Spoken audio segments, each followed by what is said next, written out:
Catus, Maximus here. This is just going to be a candidate video for one of the worst ratchets I've ever seen, or one of the cheapest ratchets I've ever seen. Although there's different ways to categorize that. A while ago, probably a year ago, even though I got rid of it, I found my first candidate for the worst ratchet I've ever seen. And it was just a really rough forging. It looks like they used old sand molds. Just really terrible. But it was one-piece forged carbon steel. This one caught my eye when I was digging through ratchets. I saw it was just a cheesy ratchet. I mean, really surprised it has a metal switch. But what kind of caught me is, when you see ratchets, they always have some kind of taper.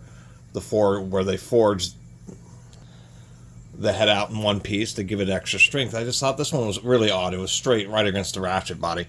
When I started taking a look, it's a two-piece ratchet. It looks like this handle's been friction welded.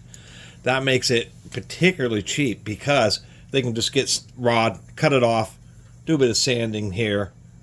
Surprisingly enough, the knurling actually came out kind of nice on this.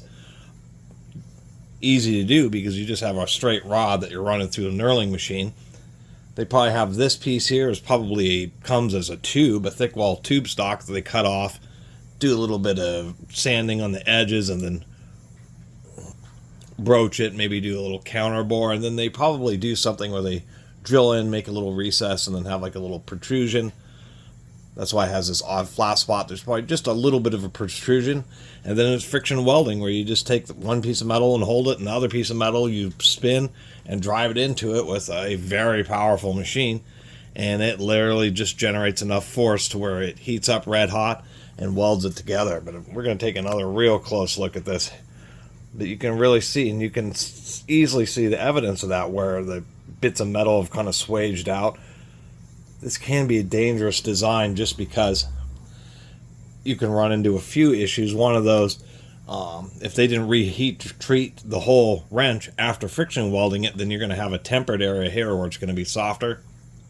Plus, you do have a joint here rather than an actual forged area. And the reason forging it flat into the general round head shape and the taper is because it causes the metal crystals, when they get forged and are squished through the die, it actually causes the crystals to kind of align like tendrils, adding to the strength, where this doesn't have any of that. I'm just going to open it up to see if there's any evidence on the inside of how they made it. I won't be keeping this ratchet, that is absolutely for sure. It is just way too cheap. But it's fun to do a video.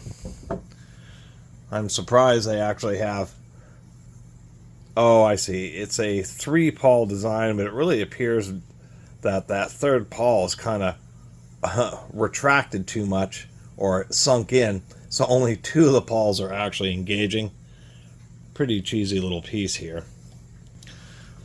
But what I was really after is to see if we could see evidence of that friction welding. And so this is not a post that goes into this body. This is going to have like a little nub there. And they did do a little counter boring on this side, run a broach through. Super cheap ratchet with a friction welded handle. Gotta be one of the cheapest ones I've ever seen. That's why this video is titled Candidate, Cheapest Ratchet I've Ever Seen. Anyway, thanks for watching.